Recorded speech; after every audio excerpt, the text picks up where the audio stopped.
TV Pantanal MS. Uma nova emoção no ar. Olá, amigos da TV Pantanal.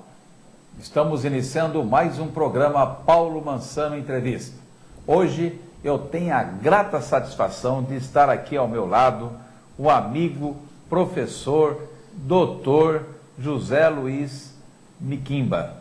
Um abraço, Miquimba.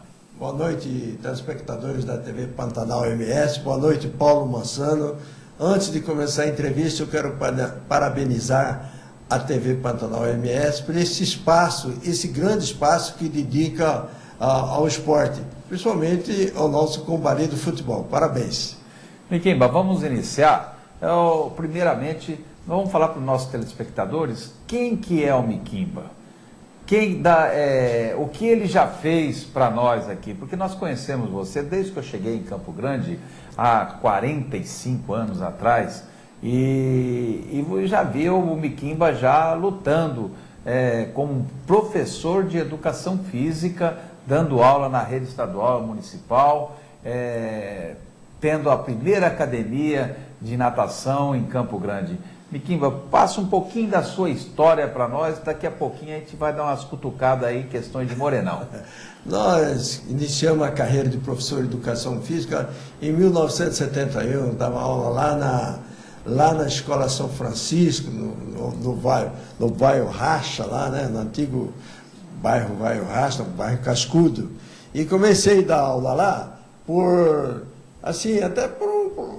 falta que, na época, quem dava aula de educação física aqui na cidade e no estado eram os ex-atletas. E como eu já tinha trabalhado no colégio estadual, no colégio Dom Bosco, eu formava as equipes para participação nos jogos da USE, aí eu escolhi a educação física para fazer. E aí, na educação física, eu tive a oportunidade, muito além de dar aula, de começar essa aproximação de nós acadêmicos com o mundo esportivo.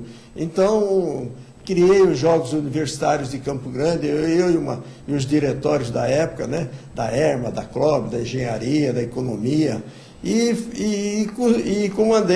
levei quase todos os acadêmicos de Educação Física nos Jogos da Universidade de Porto Alegre, porque a minha ideia era que nós precisávamos conhecer o que era uma competição nacional. Nós éramos isolados, a gente não tinha noção. E de lá nós começamos, depois ajudamos a fazer os Jogos Universitários Mato-Grossenses, na época, que eram feitos lá em Cuiabá, por comando da Federação Universitária, que era a sede em Cuiabá. E aí nós viemos criando uma série de jogos, criamos o campeonato de voleibol, passei a ser técnico de voleibol, criei o campeonato, antigamente fazia esse campeonato de 2, 3 dias, e todo mundo estava acostumado com o final de semana. Aí criei aqueles campeonatos longos de voleibol lá na União, e assim nós fomos construindo a maneira de fazer esporte. Também nós começamos a participar dos campeonatos nacionais, dos jogos nacionais, e fomos aprendendo e levando todo mundo para aprender. E nós temos hoje tudo aquilo que nós plantamos na década de 70, né? Eu me lembro, Miquimba, quando eu cheguei na década de 70 também, tudo isso daí estava sendo realizado em jogos universitários. Eu era árbitro de basquetebol também, treinava atletismo, pessoal, e eu, naquela luta, ajudando a organizar os eventos, aqueles jogos universitários barra pesada, aí tive a grata satisfação com o Major Maravieski, foi o chefe da delegação. Nós fomos a Cuiabá, nos Jogos Universitários, foi muito bom aquilo lá, aprendi também bastante, mas a gente contribuiu, porque nós chegamos no estado de São Paulo, já participávamos de eventos, de jogos, então a gente contribuiu para dar essa arrancada. Aí vieram os jogos escolares, né? Entre as escolas da rede estadual, escola municipal, tinham jogos da USE, onde as escolas particulares participavam. Eu tenho saudade, viu, Miquimba? Eu falei, então, quando começou lá, eu sou discípulo do professor Alcides Pimentel. O professor Alcides Pimentel me pegou um dia lá no colégio estadual, falou, você vai organizar as equipes para disputar no Codalce. Eu vou te orientando. E ele foi me ensinando como organizar. Então, devo a ele toda essa minha parte de organização de equipes, de campeonato.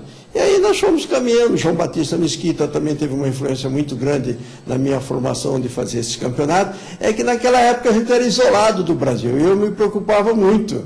Eu me lembro que nos Jogos Universitários eu fui dirigindo a seleção de vôlei, que era o resquício já daquela grande seleção de vôlei que foi campeão dos Jogos Abertos, que o professor Pimentel treinava. E eu, na hora que eu fui como técnico de voleibol, na hora que me passou aquela pranchetinha de ordem de saque, eu não sabia preencher. Eu passei uma vergonha e isso eu não me esqueço até hoje.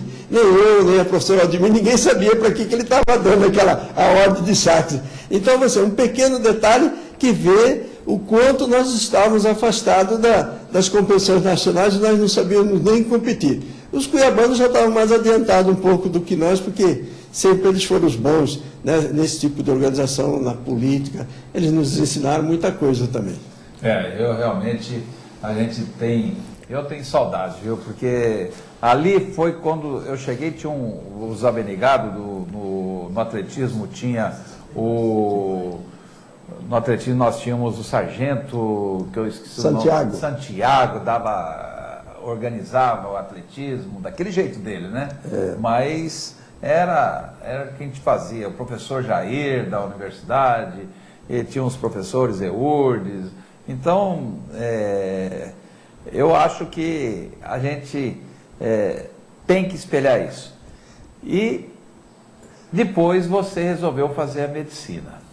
Então, até você falou do Santiago aqui, também esqueci de dizer que ele foi um dos grandes formadores, assim, na minha personalidade esportiva. Porque o Santiago, quando eu fui servir no quartel, eu fui selecionado para a equipe da corrida do faixa e o Santiago que organizou os treinamentos. E ficamos amigos desde então. Aí o Santiago, tudo se referia a atletismo, era com o Santiago. Ele era muito ativo. Então a gente deve...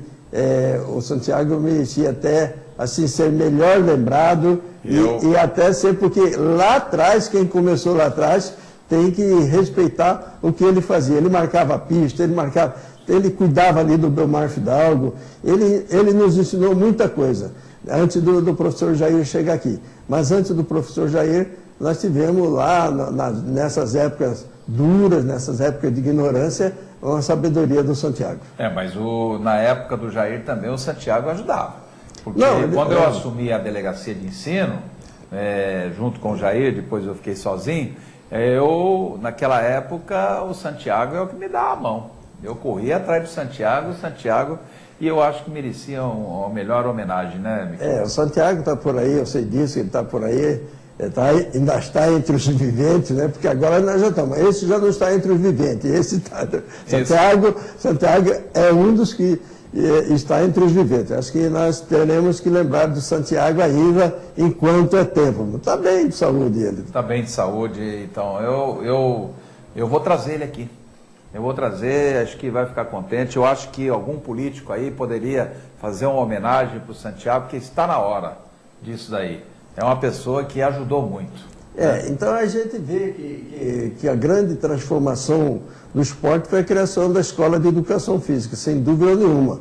Aí trouxeram os professores, João Batista Campanhã, Antônio... Olha, até tem um fato assim que eu preciso recuperar essa documentação, que quando a professora Antonieta e o professor João Batista foram contratados lá na universidade, foi por instigação minha, que eles foram para a universidade porque eu pedi para então...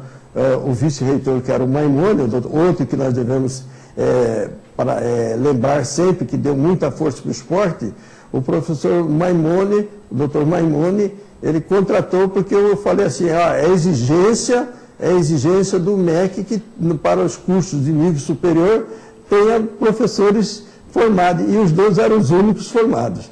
Então, eles entraram como professores da universidade para dar as práticas desportivas e depois já foram encaminhando a criação da Escola de Educação Física. Que funcionava onde é o Bombeiro hoje. Exatamente, funcionou em vários lugares. Ela começou funcionando, por exemplo, a Escola de Educação Física funcionou onde é o Bombeiro, fazia aqui na quadra dos bombeiros ali na Costa e Silva, funcionava na USP, funcionava lá na pista do Belmar Fidalgo, E a gente, para deslocar para um lado desse, a gente não tinha como som, nós íamos tudo no jipe do bombeiro, que o Coronel Reis, que era o comandante do bombeiro, fazia a escola de educação física. Então, em cima do jipe, ia todo mundo que não tinha condução. Então, a gente desfilava na cidade com aquele uniforme da educação física, em cima do jipe do bombeiro. E falar que o Coronel Reis está lá no Clube Estoril, responsável lá, a parte social do clube, está fazendo alguma coisa, mora perto da minha casa, ele disse, olha,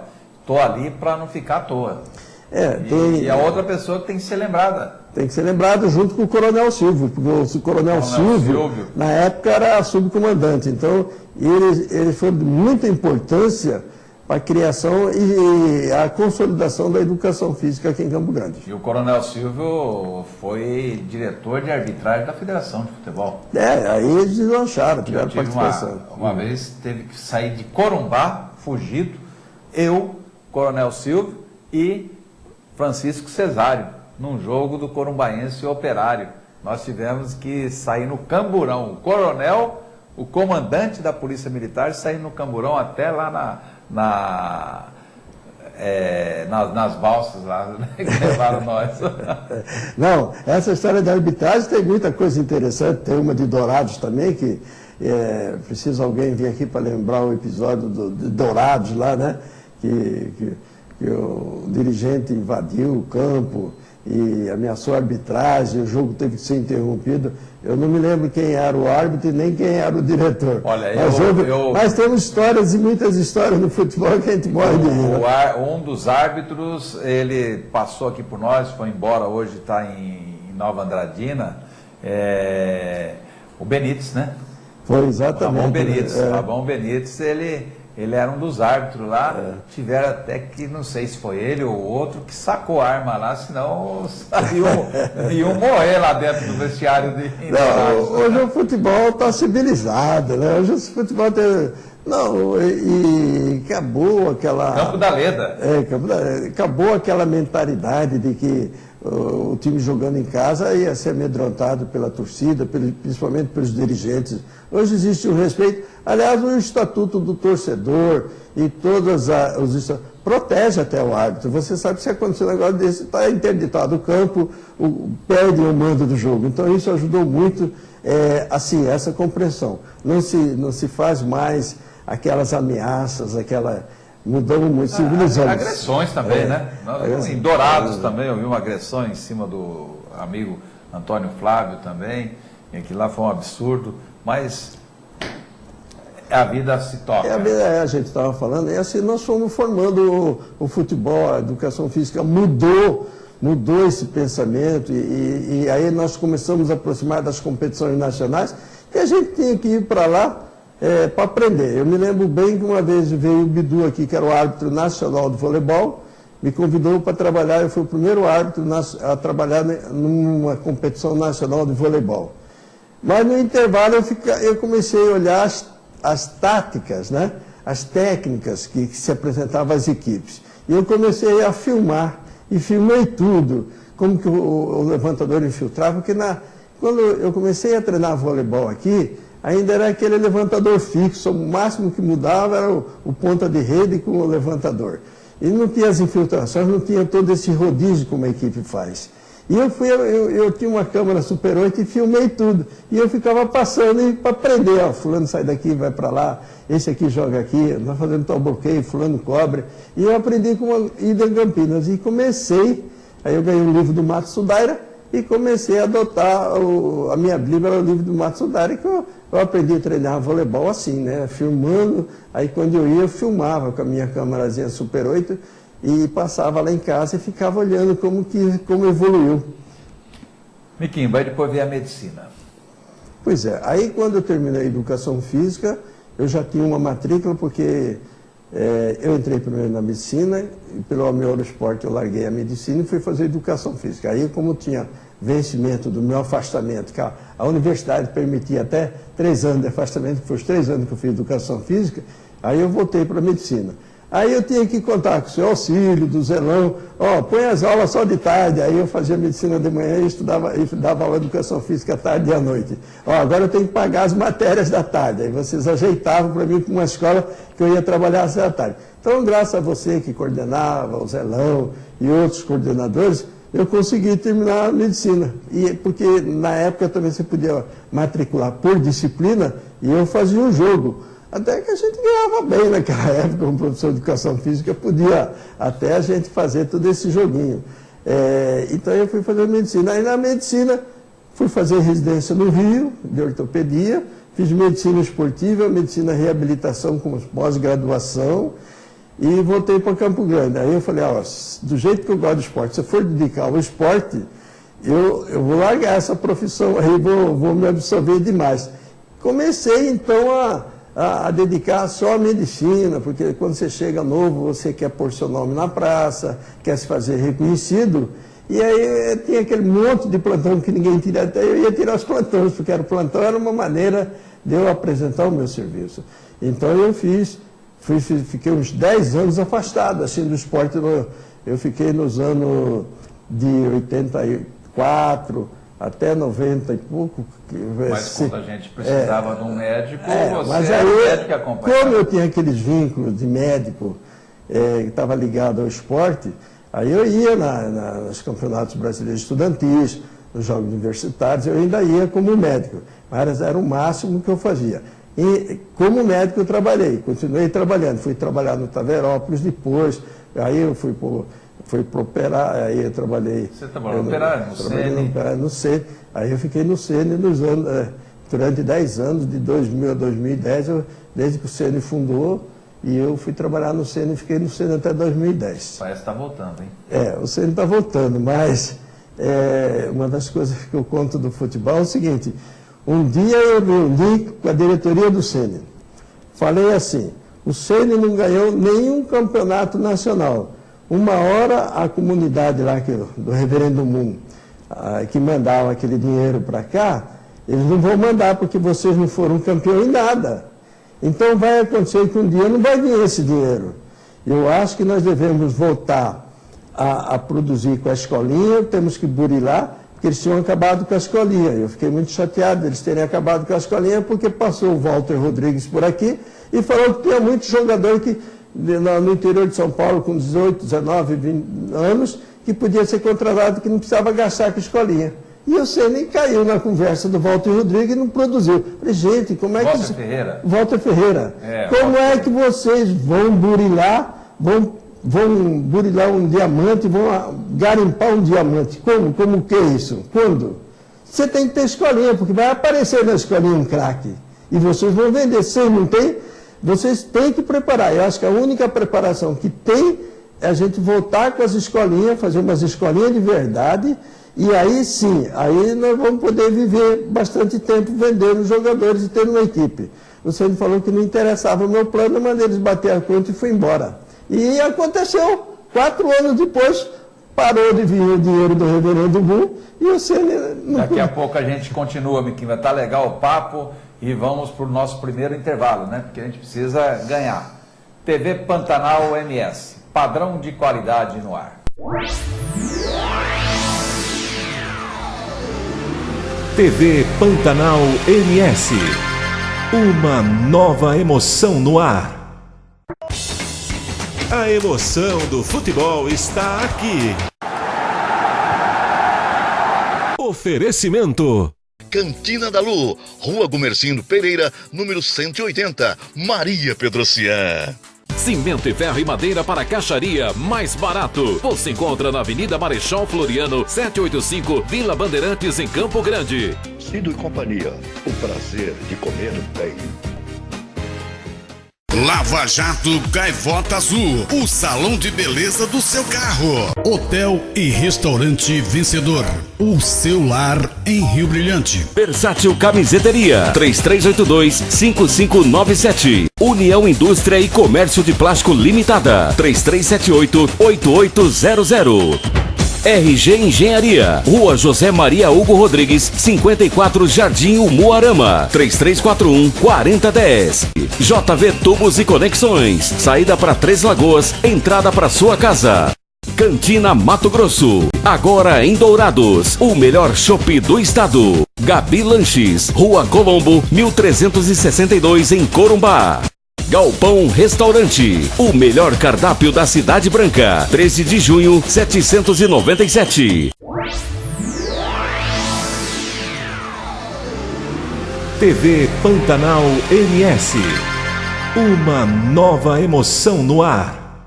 Bem, amigos, retornamos com Paulo Mansano em entrevista. Hoje estamos entrevistando o Dr. Miquimba. Está contando uma história, nós estamos falando sobre o passado do nosso futebol, as histórias da universidade, e você agora está falando do Sene, né, Miquimba? Das escolinhas do Sene.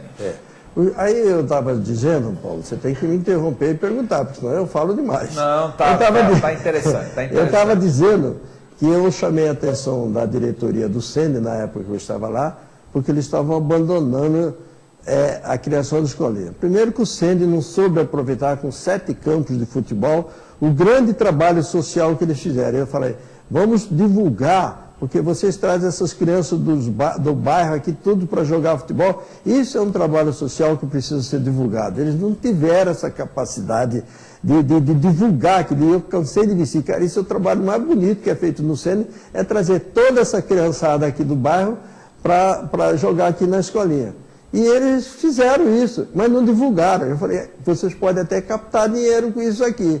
Mas o Sene sempre foi dirigido assim por um lazer, muito mais por um fanatismo do que propriamente dito como profissionais. O Sene não conseguiu se atingir a meta de profissional nos seus dirigentes, né? Aí o Sene perdeu essa grande oportunidade. Foi o único time que teve 7 campos de futebol, uma estrutura de alojamento, com restaurante, tinha tudo, com academia, com torre de areia, com estádio pequeno, né? Mas né? É um estádio construído pelo grande arquiteto o Paulo Teles, eu falo que ele é o grande arquiteto. Que nós da imprensa sofremos barbaridade lá. E o grande arquiteto Paulo Teles bolou aquele estádio e construiu. Mas construiu, tinha aquela vontade, né? E eles perderam essa oportunidade. O Sene podia ser muito maior do que... Podia ser grande. E hoje está lá rastelando lá embaixo, com uma dificuldade que a gente não sabe nem como vai ser essa vivência do novo Sene.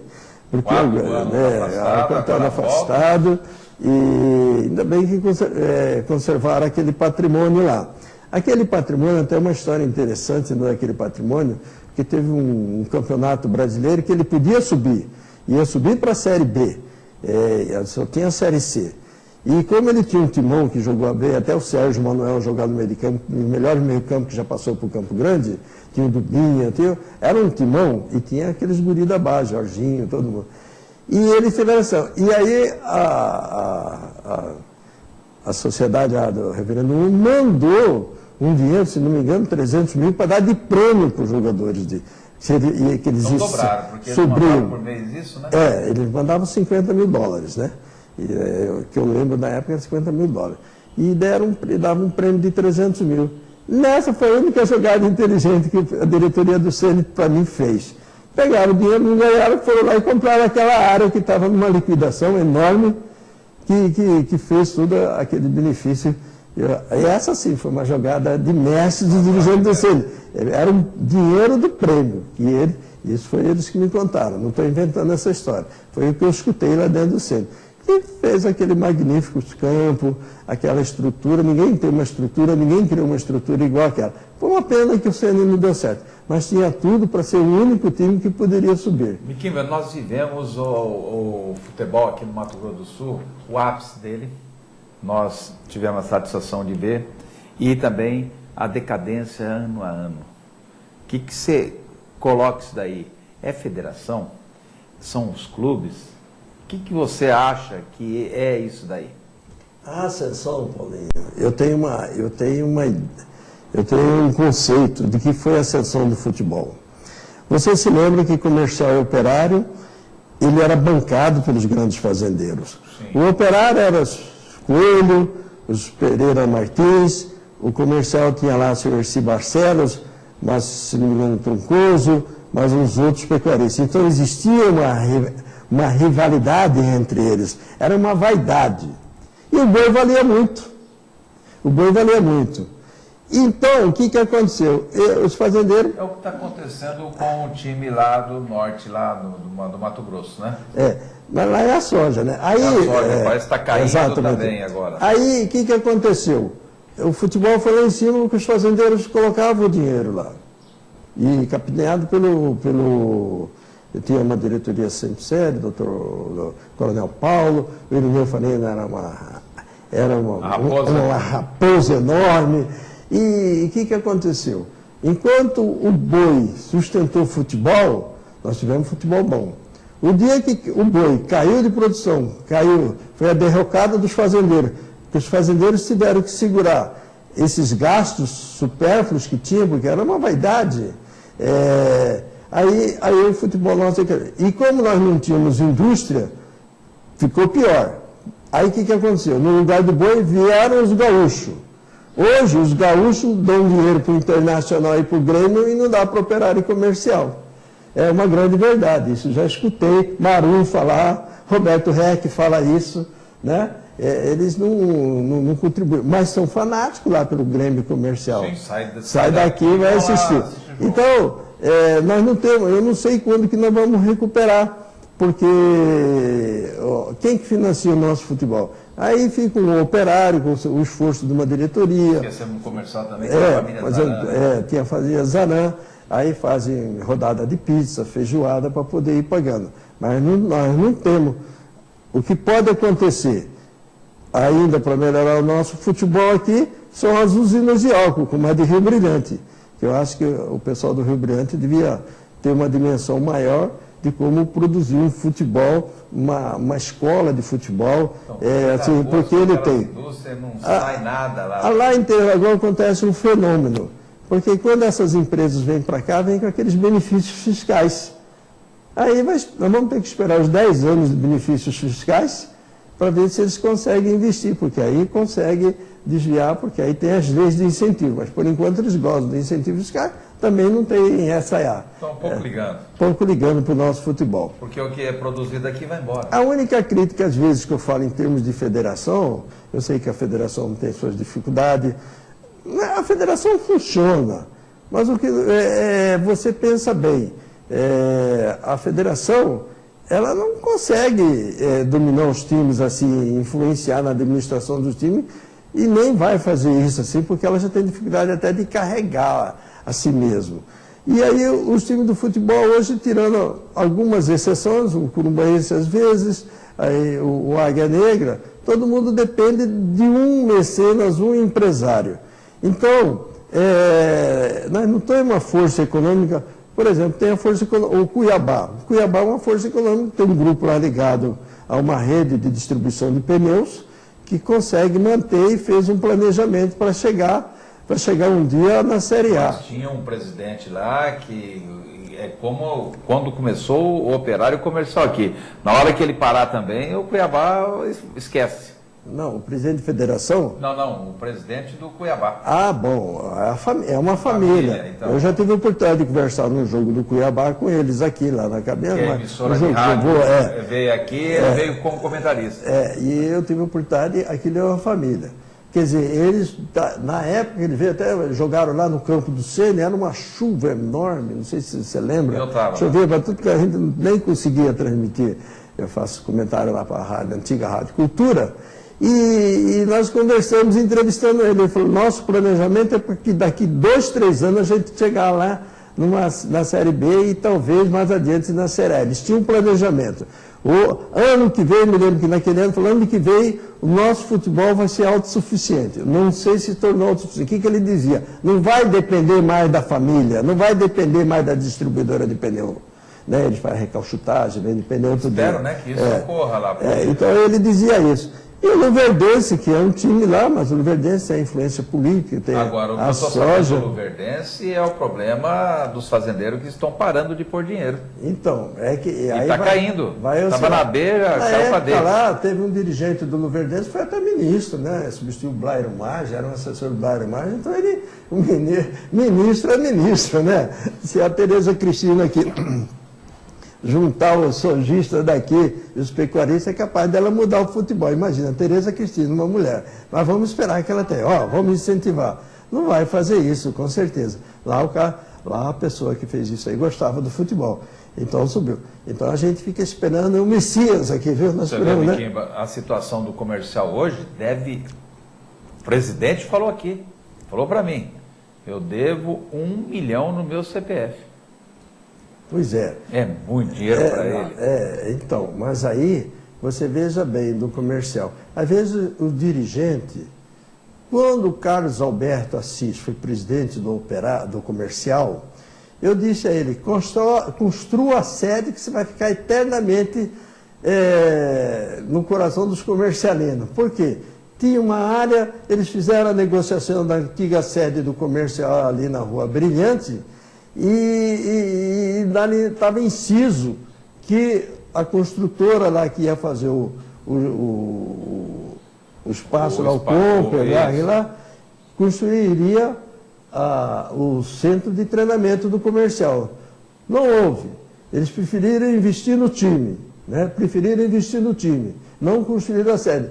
Aí leva essa perrenga que tem aí agora. Entendeu? Porque lá na frente, se tivesse uma visão... Então o dirigente quer ser campeão, e o comercial foi campeão com o Carlos Alberto Assis, em 2010. E depois... Que nós vamos falar daqui a pouco. Daqui a pouco eu vou falar pela superlotação. E aí aconteceu isso aí, quer dizer, aí subiu. Ninguém tem coragem. O comercial já teve um time bom, pronto para continuar da sub-20, pronto para continuar, mas todo mundo quer ganhar. Não dá para ganhar. Se tivesse falado, daqui 2, 3 anos nós vamos ter um time ótimo, e tivesse essa paciência, o comercial não estaria nessa pendenga.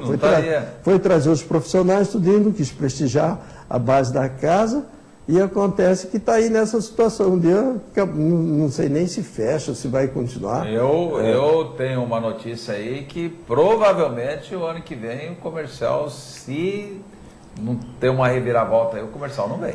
É uma pena, porque nós dependemos daqui do Operário, do Comercial, do Curumbaense, o saudoso Biratã, que torce para que um dia botar, do misto, são equipes que fizeram futebol. A grande verdade, Kimba, em Dourados, o 7 se afastou, o Montalvão teve um monte de promessa lá, infelizmente não cumpriram com ele, foi embora para Portugal, está bem em Portugal, e o 7 morreu.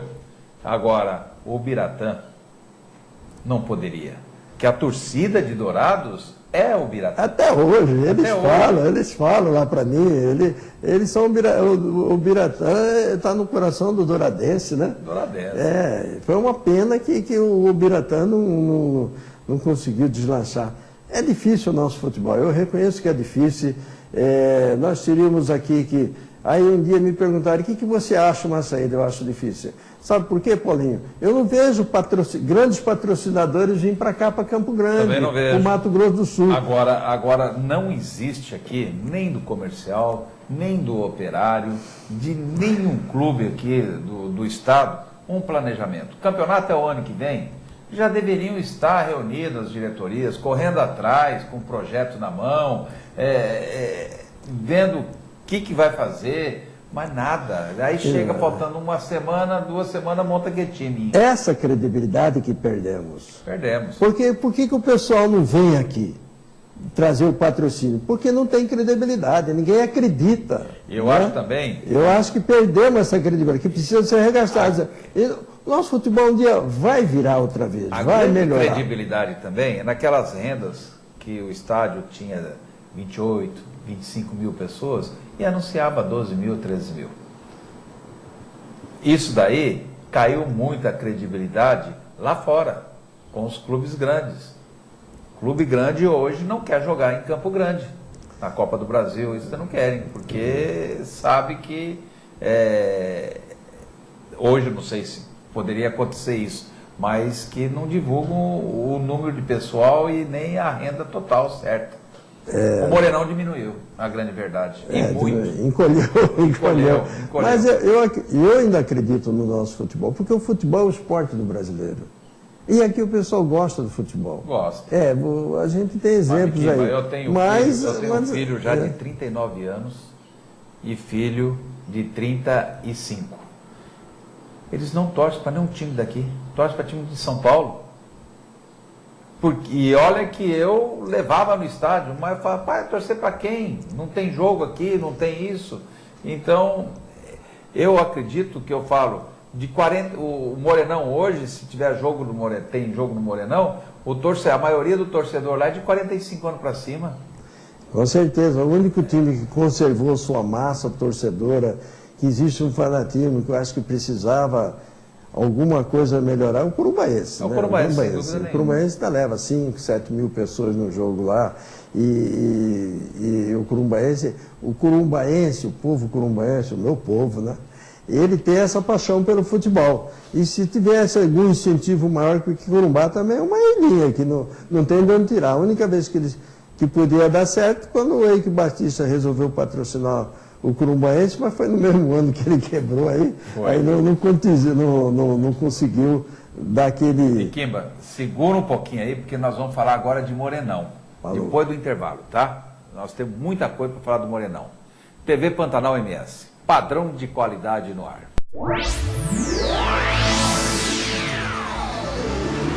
TV Pantanal MS, uma nova emoção no ar. Olá, amigos da TV Pantanal MS. Convidamos você para assistir a nova programação da TV Pantanal MS, Cine Pantanal Prêmio Oscar, um desfile dos filmes vencedores de Oscars nos últimos tempos. Um programa imperdível, todas as terças-feiras, às 22 horas, horário de Brasília, 21 horas, horário de Mato Grosso do Sul. Logo após o programa No Divã com o Doutor.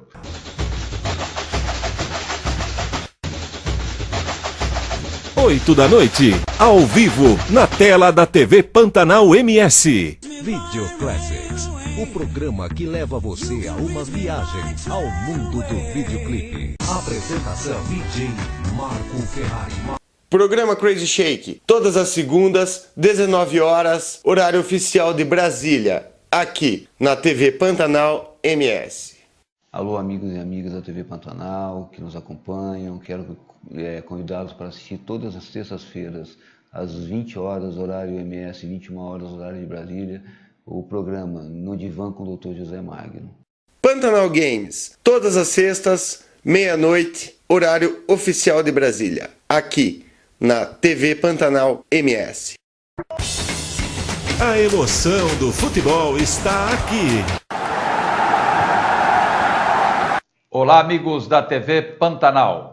Convidamos a todos a assistirem o programa Paulo Mansano Entrevista, que é logo após o Pantanal Esporte, todas as segundas-feiras, às 21h30, horário de Brasília, e 20h30, Mato Grosso do Sul. Cine Pantanal Lançamento. Somente filmes inéditos. Filmes que estão sendo lançados em todas as salas de cinemas. Todas as sextas-feiras, às 21 horas, horário de Brasília. 20 horas, horário de Mato Grosso do Sul.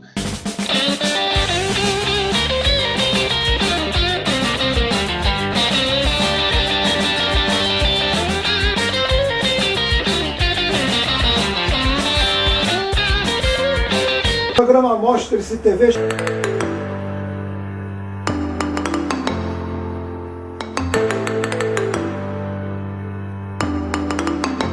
Olá, meus queridos da TV Pantanal. Eu sou Alex Ruivo, eu tenho o prazer de informar que eu estarei com vocês todas as segundas-feiras, levando o melhor do turismo social, da arquitetura, da gastronomia e das viagens internacionais. E é claro que é um prazer imenso ter você na minha companhia. Espero você aqui juntos na TV Pantanal. Estefany Duarte Show. A uma nota de quebranto, gura mi jaula pegó a Estou tocando fundo. Fique ligado, acompanhe a nossa programação porque vem aí muito mais surpresas na tela da TV Pantanal MS. Padrão de qualidade no ar. Oferecimento: cimento e ferro e madeira para caixaria mais barato. Você encontra na Avenida Marechal Floriano, 785, Vila Bandeirantes, em Campo Grande. Telefone 3331-6505. Cido e Companhia, o prazer de comer bem. Localizado Avenida Salgado Filho, próximo à Avenida Bandeirantes. Hotel e Restaurante Vencedor, em Rio Brilhante, Rua Benjamin Constante, 1986. Telefone 67 3452 8624.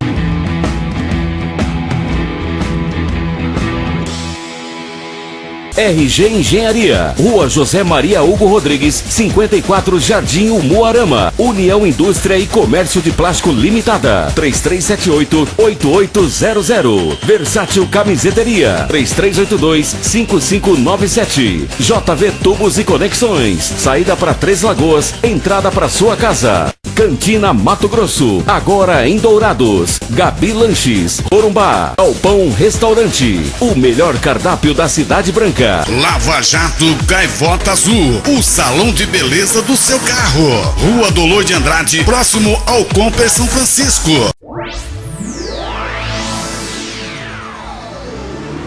TV Pantanal MS. Uma nova emoção no ar. Bem, amigos, voltamos com Paulo Mansano entrevista e hoje com o Dr. Miquimba. Tá contando a história aí do passado, nós estamos falando, mas falamos do presente. Agora, presente mesmo é o Morenão. Esse abandono do Morenão, e isso vai sair do papel, Miquimba? O que você acha disso daí, nas suas conversas? Tem muita coisa no Morenão que estacionamento sendo construído, reunião, universidade, reitoria, Ministério Público. O que você tem aí para nós? Ô Paulo, outro dia eu estava relembrando, que quando eu fiz parte do Conselho Universitário, eu já fiz parte do Conselho Universitário como representante dos alunos, nós fizemos uma comissão para ver com quem ia ficar o Morenão. Então eu fiz parte representando os alunos, teve outro colega também que representou outra parte, aí tinha o Albino Coimbra, doutor Odir Paniago, se não me engano o professor Jair, e foi feito um estudo. Naquela época, ainda não estava dividindo o Estado, nós chegamos à conclusão que o que melhor preservaria o Morenão seria a universidade. Por quê? O futebol não tinha estrutura econômica para sustentar aquele Estado, ela precisava ter. Então, que a gente ia conservar a ideia de que o governador Pedro Pedrocian, que queria um Estado universitário. Nós deixamos para a universidade. O conselho, aquele grupo de estudo instituído pelo reitor, resolveu que o Estádio Morenão passaria a ser administrado pela universidade, porque na época o nosso futebol estava começando, não teria estrutura financeira para tocar aquilo aí. Muito bem. Com o passar dos anos, com a derrocada do futebol, o Morenão foi sendo abandonado paulativamente. Apesar da universidade teria que ter cuidado melhor, porque ela ocupa ali tem instalações da própria administração que emprega 200 pessoas, mais ou menos. Tem a televisão. Tem a televisão, tem a imprensa. E a universidade não cuidou, não fez o papel dela, então ele começou a deteriorar. Aí culpa-se o futebol. Não. Quem que está ocupando o Morenão lá de verdade? É a universidade, ela teria que cuidar. Aí eu conversei certa vez com o subreitor, ele falou, você acha que a universidade vai deixar de investir na educação para investir no Morenão? Quer dizer, esse era o conceito deles. Mas eles tinham que ter cuidado porque eles estavam ocupando o Morenão.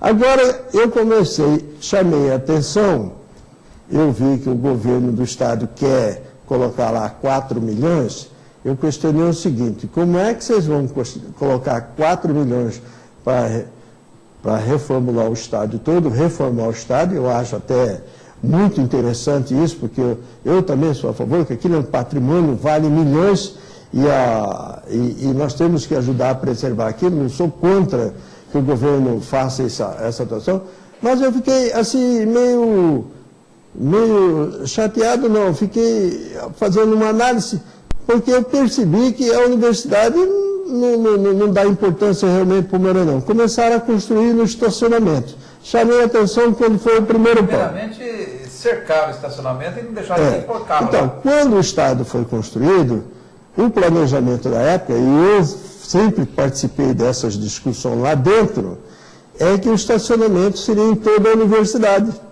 Aproveitaria todos os corredores, aquelas ruas da universidade, o estacionamento da piscina lá do restaurante, o estacionamento do teatro, e o estacionamento, aquele estacionamento central entre os prédios ali todos, que ali seriam os estacionamentos que complementariam, porque naquela época dava 40 mil pessoas, sim, e assim mesmo estacionavam longe com tudo aquilo lá. Mas cabia todos os carros lá dentro da universidade. A gente saía e tinha aquelas filas enormes para chegar e para sair. Então, agora me estranhou muito que a própria universidade começou a construir no estacionamento. Chamei a atenção do Carlos Alberto Assis, que representa o governo, chamei a atenção da Fundesporte, e chamei a atenção de alguns colegas da imprensa, porque na minha cabeça, se você ocupar o estacionamento, nós vamos estacionar onde? Parto daquela premissa daquele jogo comercial em Naviraí em 2010. 2010. Aquela que fizeram, a diretoria do comercial fez uma grande campanha e levou 10 mil pessoas. E não se tinha onde estacionar. Estacionou-se naqueles gramados do outro lado do viaduto. A polícia militar foi lá e multou todo mundo. Eu me lembro bem que o Nelsinho gritava, Nelsinho Trade, era o prefeito, gritava, não, já mandei suspender, e a gente na rádio falando que a polícia militar não podia multar, e começando a falar mal. E aí o Nelsinho falou, não, já parei, todo mundo recebeu a multa e tiveram que pagar a multa. Por quê? Estacionou em cima da grama. E agora, ocupando aquele pequeno estacionamento, aonde que vai estacionar? Perguntei ontem para o presidente da federação, porque você sabe, eles fizeram um acordo, chamaram lá, e não noticiaram na imprensa o que vai ser feito, o que vai ser em troca, por que eles estão construindo lá e se vai ter uma recuperação. O presidente da federação falou, de uns tempos para cá, a reitoria fechou o campus inteiro, por causa de assalto, assédio das mulheres, e ela fechou aquilo lá. E de lá para cá não se pode mais estacionar lá dentro. O presidente da federação falou para mim que eles vão quebrar isso aí, que vai poder voltar a estacionar. Não acredito que isso aconteça. É uma questão de segurança da própria universidade. Pode haver uma revolta. E o que aconteceu ali para a universidade construir dentro do estacionamento, acabar com o estacionamento? Os próprios grupos que tem lá dentro, por exemplo, está lá construir a Faculdade de Direito, o bloco da Faculdade de Direito, exigiu que seja ali. Quer dizer, o reitor fica de mãos amarradas por causa dos grupos. O grupo até que deve ter ajudado, lá dentro tem política também, sim, deve ter ajudado ele se eleger, exigiram. Então tem um prédio que é um mercado, um modelo de supermercado, ao lado do Moreninho, já dentro do estacionamento. Estão construindo uma outra base com outro bloco e outro uso. E já me falaram que tem um terceiro prédio que vai ser construído lá. Quer dizer, estacionamento não vai ter que estacionar lá longe. Quer dizer, cada vez mais dificuldade. Então eu digo para você, vale a pena, será? Será que vai dar certo? Será que as compensações... O Autocine... será que ele vai compensar com o Autocine? Porque na universidade, assim, o doutor Pedro sempre falou uma vez para mim, depois de ser governador, que uma das tristezas deles que a universidade ia sendo feita por puxadinho. E ele entristecia quando ele andava lá, porque não fez não sei se havia um plano diretor, não se obedeceu um plano diretor. Aquilo lá é cheio de puxadinho. Sim. É cheio de puxadinho. Você vê que um bloco é de um jeito, outro bloco é de outro. Lógico que aqueles primeiros blocos não dá mais para se construir, porque aquilo foi feito há 50 anos atrás, não dá mais para se construir naquele jeito. Mas tem a área ali boa dentro daquele órgão, Porque ninguém quer ir lá do outro lado do lago, construir lá. Ninguém quer ficar lá do outro lado. Lá é da universidade. Então lá tem a veterinária, tem uma área grande ali, mas pergunta, aí os professores, os que comandam os diversos cursos, não aceitam ir por lá para o outro lado. Então ele tem que construir ali. Mas tem área ali dentro que dá para construir. A própria em frente daquela rampa do Morenão, por que ele não ocupou ali que ficava de frente? Ali tem uma área grande. Tem uma área grande. Aí eu pergunto, por quê? Aí você volta àquela ideia que surgiu há tempo atrás, que para a universidade interessa implodir o Morenão. Aí a gente achou que era até demais aquilo. Mas hoje você fica pensando, será que não é uma ideia que se tem lá dentro mesmo?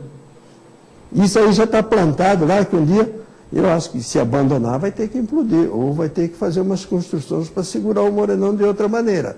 Mas como estádio, como arena multiuso, eu tenho minhas dúvidas. Eu vou pagar para ver. Eu vou pagar para ver, vamos esperar, porque eu tenho iniciado uma campanha, eu escrevo no Facebook, às vezes eu falo na Rádio Hora, que nós precisamos de uma arena multiuso, uma arena de verdade. O que é arena multiuso? Que tem as lojas embaixo, que tem anfiteatro, que o próprio estádio seria um estádio pequeno para 10 mil pessoas, 12 mil pessoas, que é o máximo que Campo Grande hoje comporta para ir bem, e que pode se transformar em palco para grandes promoções, como rodeios, como shows, né? Eu acho que essa arena multiuso é outro conceito. Querem transformar o Morenão numa arena, mas não tem como. A princípio ia gastar esses 4 milhões, né? Mas para transformar numa arena multiuso vai gastar mais 10. Então, eu acho que o governador, o prefeito, devia se entender aqui. Era uma boa tacada e Campo Grande tem grandes áreas para uma arena multiuso central, tanto quanto o Morenão tem muitas áreas boas. Eu acho que podia fazer um negócio bem moderno, bem charmoso e que ia atrair público. Lá não vai levar público, não vai, aquilo já está meio estigmatizado. Eu acho que vai precisar vai ser um dinheiro jogado fora. Olha, eu quero queimar a língua nessa história aí. Tomara que, vou torcer para que isso tudo dê certo. Mas você não acredita que vai ter essa reforma dos 4 milhões? Eu acredito que vai sim, porque já tá configurado, o PROCON vai lá, o dinheiro que está no PROCON. Eu acho que vai ter essa reforma sim. É uma ideia que veio, que eles já me disseram outro dia. Que acharam uma fórmula, porque não tinha a fórmula do Estado fazer a reforma na federal. Né? Porque a federal não dá contrapartida para o Estado. Então acharam uma fórmula já no PROCON, né? Porque tudo que tinha que ser feito pelo federal tem que ter licitação, tem que ter... E o Tribunal de Contas da União cobra pesado da universidade. Agora me parece que esses 4 milhões tem 2 meses para os engenheiros da Universidade Federal estão fazendo o projeto já começaram a fazer o projeto, e entregar para o Estado, para a GESU. A GESU vai licitar, aí ela tem mais 2 meses, isso vai para novembro e começa a obra. Para o campeonato não seria liberado, mas em entrevista que o Marcelo, presidente da Fundesporte, me deu aqui na semana passada, ele disse que o promotor vai liberar aqueles 9 mil lugares, desde que esteja tudo certo e a obra já iniciou. E é a mesma situação de Dourados. Nós vamos torcer, Paulo. Eu acho que eu não vou contra. Eu acho que vai.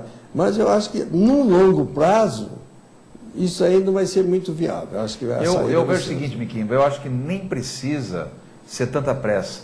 Faz devagar, vão investindo ali, faz uma arena de multiuso e ajeita o gramado da Moreninha, porque tá bom demais para o nosso futebol. Pois é, se fechasse o anel da Moreninha e melhorasse aquele gramado, fizesse o estádio da Moreninha nas dimensões oficiais, com um gramado bom, ali na Moreninha cabe 7 ou 8 mil pessoas bem sentadinhas, se fechasse o anel e melhorasse as condições. Até nós da imprensa que vamos lá, que é ruim, né? A gente até de transmitir o jogo lá. Porém, não, hoje a imprensa também está judiada. Né? A gente tem que conviver com os cocô de morcego, né? Lá dentro do Morenão. Mas eu torço, Paulinho, eu sou otimista quanto à evolução do nosso futebol. Eu acho que ainda nós vamos ter pode levar 10, 15 anos, nós vamos ter um futebol bom. Porque o futebol está enraizado na alma do brasileiro. Futebol e samba é a alma do brasileiro. E você veja bem, vai pegar assim, um pouquinho mais de organização, um pouquinho mais uns detalhes assim, vai. Mas o Morenão tinha que ser incluído nesse bloco todo de evolução. Eu acredito, e lá dentro da universidade a gente percebe, conversando com alguns colegas que já passaram para a administração anterior, que lá dentro não tem interesse muito assim de preservar o Morenão. Mas aquilo que eu falo, não tem interesse, mas a universidade usa. E vai conviver com aquilo ali, com a parte elétrica, os banheiros, tudo deteriorizado. Então é isso que tem que ver, né? Então eu vou torcer, porque aquilo lá é um patrimônio que o Pedrocian deixou para a cidade, um patrimônio que está ali que precisa ser preservado. Eu acho que o Pedrocian hoje rola no túmulo de ver tudo isso aí. Ele deve estar rolando porque vão acabar com o monumento mais expressivo para a população, porque tem o nome dele lá, Estádio Pedro Pedrocian. Você vê, tudo aqui em Campo Grande, Mato Grosso do Sul, as coisas são por último, demoram. Nos grandes centros aí nós temos as arenas, Arena Pantanal, multiuso, tudo. Aqui está se falando, está enrolado esse negócio.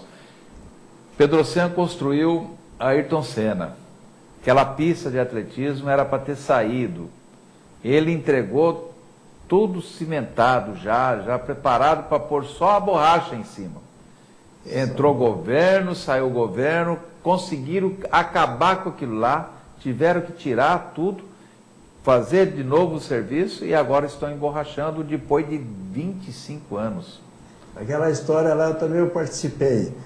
Eu, quando estava construindo lá a pista... Eu participei que eu era diretor de desporto do Estado. Então eu fui até o secretário de obras, que era meu colega de escola, o Renato Katayama, e falei, Renato, você termina aquilo lá. Pelo jeito não vai terminar, está parado. Você termina, pelo amor de Deus, porque não vão terminar. Eu falei para o Renato Katayama, e o Renato falou que eu estou com um problema que a borracha não vai dar. Parece que eles mandaram uma metragem menor. E houve erro na concepção da pista. A pista tinha, não sei se tinha metro a mais, né? Houve erro na concepção da pista. Um dia ela ia ter que ser desmontada novamente. Mas eu me lembro que eu fui ao Renato. O Renato, até hoje, a gente conversa, a gente é amigo, fomos colegas do Dom Bosco, e eu pedi a ele que terminasse, mas não deu para terminar. Eu lembro que acho que nós somos o último estado a ter uma pista de atletismo. É o último estado. E é o esporte básico, é o esporte mãe, cara. Vai inaugurar agora. Se Deus quiser. Tá, agora vou mandar uma mensagem para o nosso prefeito. Parece-me que ele quer abrir aquilo ali para a comunidade fazer caminhada lá dentro. Não pode, Miquinho. Um ano, acabou. Aquilo é uma joia rara, gente. Aquilo é uma joia, aquilo lá é para treinamento, treinamento alta performance. Como que você vai mandar a comunidade lá para estourar? Aquilo é para atleta de alto nível. Nós já temos alguns atletas do atletismo aqui de alto nível, que são treinados em terra. Certa vez eu tinha uma série de lesões nos atletas, eu fui ver lá onde eles treinavam. Era uma pista ali no jardim lá, que a curva era 90 graus. Lógico que tem que machucar do jeito que é esse joelho. Você faz uma curva de atletismo, não tem curva de 90 graus. Aí eu fui lá corrigir um pouco aquilo ali. Quer dizer, as pessoas não têm essa... O próprio prefeito, eu acho que não tem... o prefeito é popular, né? Ele quer fazer coisa popular. Mas né? eu vou... Mas é alta... Isso aí tem que falar para ele que é alta performance. A gente tem que chegar e conversar, e o próprio pessoal, o Rodrigo Terra, lá da FUNESP, também tem que entrar nisso daí, né? Às vezes não tem que cobrar deles. Nós vemos essas construções e tudinho assim, mas eu faço uma crítica, assim, estão se preocupando com a construção e não estão preocupando o lado humano, por exemplo, o treinador, o atleta, essa proteção, tudo que envolve as competições, incentivar mais as competições. Estão preocupados em construir. Não é só isso que faz o esporte.